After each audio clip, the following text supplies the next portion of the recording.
பிதாசுதன் பரிசுத்தாவியின் பேராலே ஆமேன். அன்பான தந்தை இறைவா, இந்த தண்ணீரின் ஜெபத்தின் வழியாக குழந்தை இல்லாமல் கஷ்டப்படும் ஒவ்வொரு தம்பதியருக்காகவும் இந்த ஜெபத்தை ஒப்பு கொடுக்கிறோம்.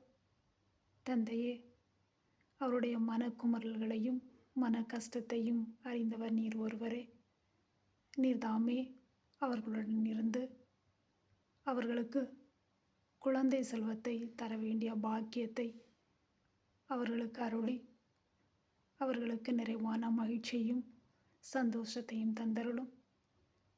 குழந்தை இயேசுவாய் பிறந்த நீர் அவர்களுடைய வீட்டிலும் ஒரு குழந்தையை தந்து நீர்தாமே அவர்களுக்கு மன மகிழ்ச்சியும் மன நிறைவையும் தர வேண்டுமாய் இந்த தண்ணீரின் ஜெபத்தின் வழியாக உம்மை கெஞ்சி மன்றாடுகிறோம். ஆமேன்.